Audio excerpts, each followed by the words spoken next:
sini kami dari kelompok 3 akan menyampaikan materi tentang gelombang-gelombang bunyi. Sebelumnya, perkenalkan nama saya Ardecia Julianji. Saya Anissa Dutri.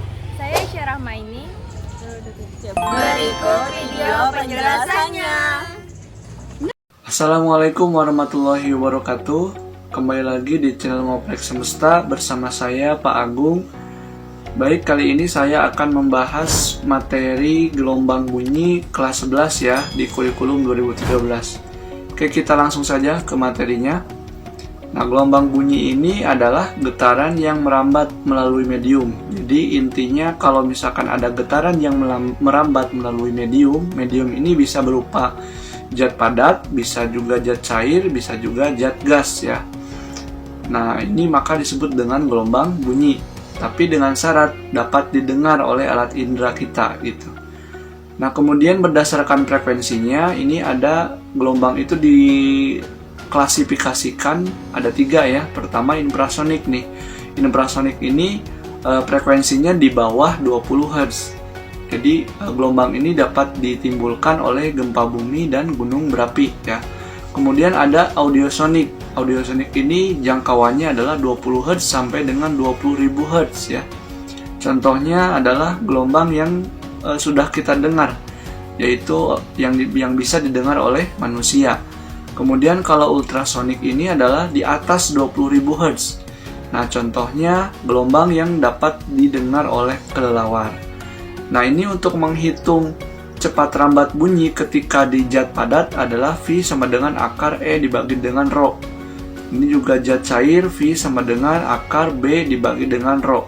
Kalau zat gas, V sama dengan akar konstanta Laplace dikali R dikali T dibagi dengan massa atau molekul ya. Kemudian cepat rambat bunyi menurut Melde itu adalah akar dari F dibagi dengan rho dikali A ya.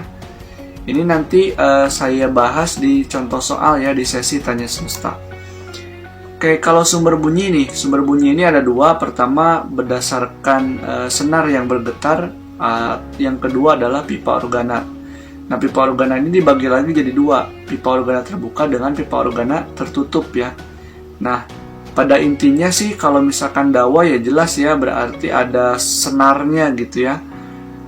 Biasanya yang dihitung adalah frekuensi nada dengan perbandingan frekuensinya. Atau terkadang juga ditanyakan lambdanya ya atau panjang gelombangnya. Kemudian kalau pipa organa terbuka, jadi kalau misalkan pipa organa terbuka itu contohnya di alat musik mungkin kayak seruling ya. Jadi kan kalau seruling itu yang kita tiup kan ada bolong ya di atas, kemudian yang di bawah juga sama kan bolong. Nah, atau ada lubangnya gitu. Jadi itu bisa dikatakan sebagai pipa organa terbuka. Kalau pipa organa tertutup mungkin kayak gendang ya, gendang yang biasa digunakan di musik atau seni jaipong ya. Jadi kan yang atas tertutup, yang bawah juga tertutup, tapi pas begitu dipukul ada suara ya. Itu salah satu contoh pipa organa tertutup. Nah, untuk menghitung frekuensinya ini ya. Untuk frekuensi organa terbuka, kemudian perbandingannya adalah 1:2:3. Jadi kalau misalkan ini frekuensi nada dasarnya misalkan 2 Hz, maka frekuensi nada dasar kedua, nada atas keduanya adalah 3 kali nada dasar pertama ya, atau nada dasar ya. Jadi contoh misalkan kalau 2 nada dasar, berarti nada atas keduanya 3 kalinya, berarti 6 Hz gitu. Kalau pipa organa tertutup ini ya rumusnya. Ini untuk menghitung frekuensinya. Jadi kalau yang nada terbuka itu 2L, kalau yang bawah ini 4L. Nah, perbandingannya adalah 1:3:5 gitu. Nanti saya bahas di contoh soal ya. Oke, untuk sekarang adalah intensitas bunyi. Nah, intensitas bunyi ini adalah jumlah energi bunyi tiap detik yang menembus bidang setiap satuan luas permukaan serat tegak lurus. Nah, untuk menghitungnya kita gunakan persamaan yang ini.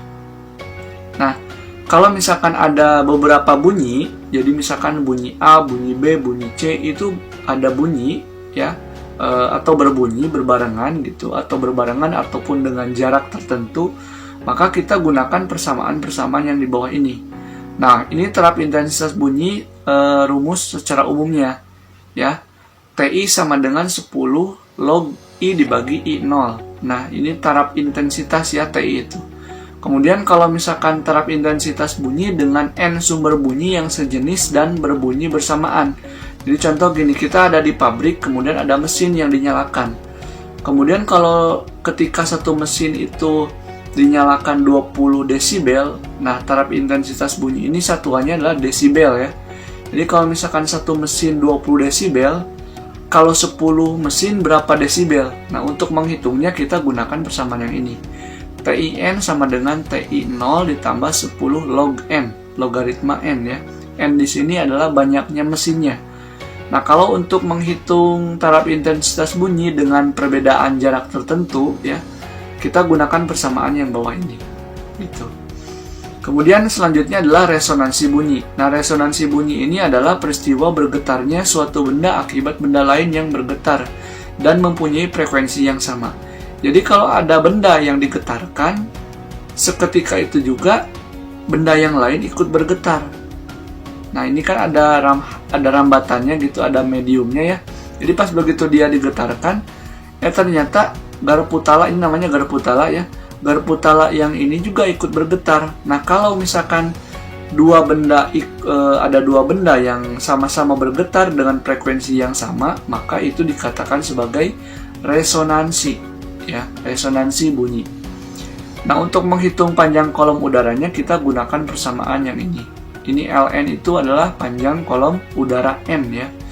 Itu. Dengan N-nya itu nilainya adalah 1 2 3 ya. Selanjutnya adalah efek Doppler. Efek Doppler ini adalah perubahan frekuensi atau panjang gelombang sumber yang diterima pengamat karena adanya gerak relatif di antara keduanya. Jadi kalau misalkan ini ada sumber bunyi nih, ambulan gitu. Yang satu ini orang sudah dijauhi oleh sumber bunyi oleh ambulan, tapi yang satu lagi didekati oleh ambulan. Kan berbeda ya frekuensinya. Kalau yang ditinggalkan ya rendah ya frekuensi yang didengarnya. Tapi kalau yang didekati kan semakin kencang. Nah, ini termasuk dengan kejadiannya itu disebut dengan peristiwa efek Doppler gitu. Nah, ini rumusnya nih, EP sama dengan Pi plus minus Pi P. Nah, plus minus ini kapan sih digunakan? Nah, kalau misalkan pendengarnya mendekat sumber, jadi gini misalkan, ada sumber di arah sana misalkan ya, ada sumber di arah sana, kemudian kita dekati. Nah, kalau kita yang mendekat ke sumber, maka tandanya positif. Jadi pipe ini, pipe itu kan kecepatan pendengar ya. Nah, pipe-nya positif gitu. Berarti kalau misalkan sumbernya mendekat ke kita, misalkan di sana ada sumber, kemudian mendekat ke kita, berarti si PS ini tandanya negatif gitu. Jadi tinggal pahami ini aja. Kalau P mendekat plus, mendekat sumber maksudnya ya, plus, kemudian kalau P menjauhi sumber negatif ya. Kalau S mendekat ke pendengar, S mendekat ke pendengar berarti negatif. Tapi kalau S menjauh ke pendengar itu positif. Itu aja sih ya. Jadi ini pahami yang ini aja ya, cara menghitungnya. Nanti saya akan jelaskan di sesi tanya semesta. Contoh soalnya. Assalamualaikum warahmatullahi wabarakatuh. Kembali lagi di channel Ngoprek Semesta bersama saya Pak Agung. Kali ini saya akan membahas pembahasan soal ya di sesi tanya semesta, yaitu materinya tentang gelombang bunyi di kurikulum 2013 masih di kelas 11. Buat kalian yang belum menonton materi tentang gelombang bunyi ya, linknya ada di atas ini ya. Nah itu. Oke, biar tidak lama kita langsung saja ke soal yang pertama. Baik, kita sudah sampai di soal yang pertama, yaitu sebuah pipa organa terbuka ya, panjangnya itu 40 cm, berarti diketahuinya ada L ya. L-nya itu adalah 40 cm atau alias ya sekitar 0,4 meter nih. Nah, ditiup dengan keras sehingga menghasilkan nada-nada. Nah, jika cepat lambat bunyi, berarti nilai V-nya. V-nya itu adalah 340 meter per second ya. Nah, tentukan frekuensi nada dasar, berarti F0 ya, ditanyakan. Ini diketahui yang ditanyakan F0 dengan F2 ya. Nada atas kedua, berarti F2. Oke, pertama kita cari dulu F0. F0 itu rumus untuk organa terbuka ya. Nada dasar di organa terbuka. Jadi N plus 1 dikali dengan V dibagi dengan 2L ya. Nah, gitu rumusnya. Sama dengan nilai N-nya berapa? Nilai N-nya itu karena nada dasar, jadi 0 ya, ditambah dengan 1. V-nya 340 dibagi dengan 2 dikali dengan 0,4. Nah, sama dengan 0 tambah 1 kan 1 ya. Dikali 340 dibagi dengan 0,8. Nah, hasilnya itu adalah 425 Hz. Hertz ya. Sekarang tinggal yang F2 ya. F2 itu rumusnya sama ya, kayak gini rumusnya. Saya langsung aja. Jadi yang beda tadi N-nya 0, sekarang N-nya 2. Jadi ganti aja 2 ditambah 1 ya, dikali dengan 340 dibagi dengan 2 kali 0,4. Jadi 3. Nah, 340 dibagi dengan 2 kali 0,4 itu kan 425 ya. 425 dikali dengan 3, hasilnya adalah 1275 Hz ya. Nah, itu mudah bukan? Kita lanjutkan ke soal berikutnya. Baik, kita sudah nyampe di soal yang kedua nih. Ini materinya tentang efek Doppler ya, di gelombang bunyi. Nah, ini ada sumber bunyi memancarkan dengan frekuensi 500 Hz. Berarti ini kan sumber bunyi. Berarti yang diketahuinya ya, yang diketahuinya itu Fs ya. Kenapa Fs? Karena frekuensi sumber bunyi. Karena yang jadi yang mengeluarkan frekuensinya itu ya si bunyi ini. Jadi Fs si sumbernya yaitu 500 Hz ya. 500 Hz. Nah, kemudian saling mendekat. Nah, ada kata kunci saling mendekat. Artinya si sumber bunyi ini mendekati pendengar ya. Kemudian pendengar juga mendekati sumber bunyi ya. Jadi S mendekati P, P juga mendekati S. Nah, kecepatan sumber bunyi berarti apa? Vs ya. Vs-nya itu 40 meter per second. Dan kecepatan pendengar berarti kecepatan pendengar pi P. Jadi kecepatan pendengar yaitu 50 meter per second. Nah, jika kecepatan bunyi di udara berarti V biasa ya, 340 meter per second. Frekuensi bunyi yang didengar berarti yang ditanyakan apa? Yang ditanyakan adalah frekuensi pendengar ya. Karena frekuensi bunyi yang didengar. Jadi Vp ya. Nah, untuk rumusnya berarti Vp sama dengan Pi plus minus ya, dikali dengan Ps dibagi Pi plus minus Pp. Kebalik ya. Pp ya, Pp dulu ya. Pp dibagi dengan Ps ya. Nah, ini dikali dengan Fs ya. Oke nih, kita harus bisa menganalisis ya. Kenapa harus bisa menganalisis? Karena tadi ada kalimat saling mendekat. Jadi sumber mendekati pendengar, pendengar juga mendekati sumber. Gimana caranya? Kita analisis dulu ya. Sama dengan pi-nya itu berapa? Pi-nya 340. Kemudian ini kan plus minus nih. Kapan kita menggunakan plus, kapan kita menggunakan negatif? Nah, ingat-ingat lagi ya di materi sebelumnya tentang gelombang bunyi, ada di situ tentang efek Doppler. Bagaimana caranya menganalisis kapan kita menggunakan plus, kapan kita menggunakan negatif. Nah, kita lihat. Karena ini pi P ya, berarti kita fokus ke si P ini. P mendekati S. Kalau P mendekati S, tandanya apa? Positif apa negatif? Positif ya, karena si pendengar mendekati S atau sumber, jadinya positif. Kemudian nilai pi P-nya adalah 50 dibagi dengan pi-nya lagi 340. Nah, sekarang PS berarti S mendekati P, sesuai dengan soal ya, saling mendekat. Jadi S mendekati P. Kalau S mendekati P, tandanya apa? Negatif ya. Negatif berarti dikurangi 40 dikali dengan Fs-nya adalah ini ya, 500 Hz ya. 500. Ini 340 tambah 50 jadi 390 dibagi dengan 300. Nah, dikali dengan 500.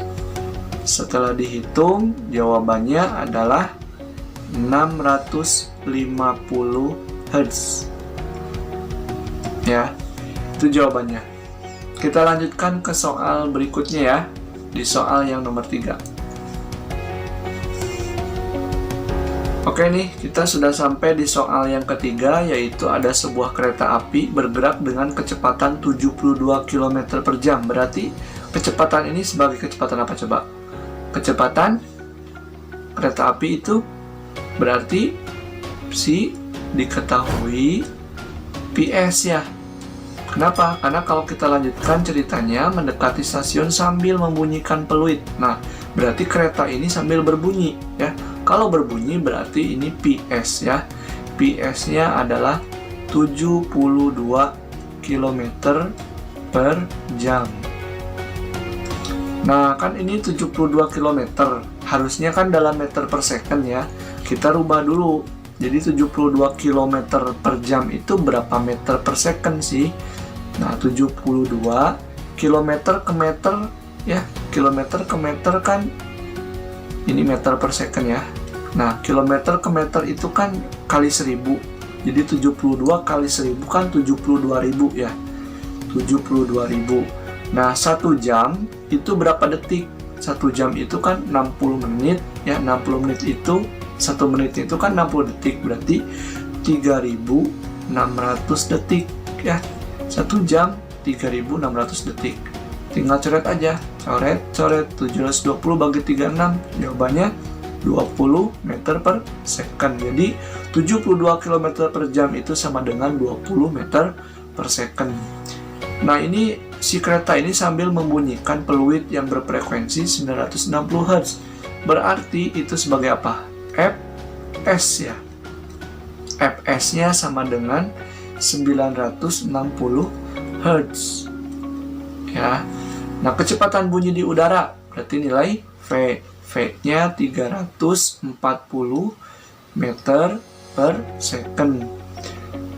Bunyi yang didengar oleh orang yang berada di stasiun. Nah, ini kan orangnya ada di stasiun, berarti dia nggak kemana-mana. Dia nggak mendekat ke sumber bunyi, dia pun dia nggak mendekati ke sumber bunyi ya. Artinya dia tuh dalam keadaan diam. Kalau misalkan orangnya diam, berarti nilai pipetnya itu kan diam. Ya, berarti nilainya itu adalah 0. Ya, nilainya 0. Kenapa? Karena si orangnya ini ada di stasiun dan dia lagi nunggu kereta. Kalau orang yang nunggu kereta kan pasti diam ya di stasiun. Gitu. Nah, kita lanjutkan karena yang ditanyakan adalah frekuensi orang yang didengar gitu ya, berfrekuensi yang didengar itu, maka pi P sama dengan pi plus minus pi P ya dibagi dengan pi plus minus pi S dikali dengan Fs ya, dikali dengan Fs. Nah sekarang nilai pi nya berapa? 340. Tandanya lihat nih, tandanya sekarang kan pi P nih, pi P ini kan diam ya. Nah kalau diam berarti kan 0. Nah tandanya sih bebas, mau plus kan 340 tambah 0 340. Kalau mau dikurangi juga sama aja kan, 340 kurangi 0 ya 340. Jadi nggak ngaruh nih, mau plus mau min sama aja ya. Jadi terserah ya kalau untuk kasusnya yang diam. Nah kemudian ini 340 lagi. Nah sekarang kan PS itu si keretanya alias sumbernya mendekati P. Nah kalau misalkan sumber mendekati P atau pendengar, berarti tandanya negatif ya. PS-nya berapa? PS ini ya, PS-nya itu adalah 20. Sama dengan 340. 340 tambah 0 kan 340. 340 kurangi 0 340 juga kan, jadi nggak ngaruh ya. Oh iya, sorry, ini Fs-nya berapa nih? Fs-nya adalah 960 ya. 960. 340 kurangi 20 itu adalah 320 dikali dengan 960. Jadi jawabannya adalah 1020 Hz ya. 1020 Hz itu jawabannya. Oke, paham ya? Kita lanjutkan ke soal berikutnya.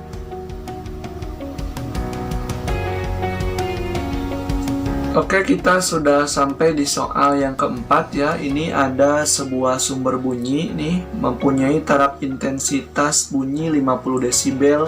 Jika 100 buah sumber bunyi berbunyi secara bersamaan, tentukanlah taraf intensitas semua sumber bunyi. Nah, ini jenis soal untuk taraf intensitas dengan sumber bunyi itu banyak. Jadi ada dua kan rumus taraf intensitas bunyi. Itu pertama yang N sumber bunyi ya kan, kemudian yang kedua untuk menghitung berdasarkan jaraknya ya, perbandingan jarak. Kayak pertama ini langsung aja ya ke rumus. Jadi TIN itu sama dengan TI0 ya ditambah dengan 10 log N. Nah, mana yang dimaksud dengan TI0? TI0 itu ini ya. Ini TI0. Ini TI0. Jadi maksudnya taraf intensitas yang awal, yang baru satu sumber aja gitu. Kemudian ini TIN ini maksudnya ya taraf intensitas kesemuanya ketika dibunyikan secara bersamaan. Ini N itu apa? Ya N ini ya. Ini kan N-nya ada 100. Berarti N-nya itu 100 gitu. Tinggal masukin aja. Ini 50. Oh ya, ini dibacanya desibel ya. 50 desibel ya.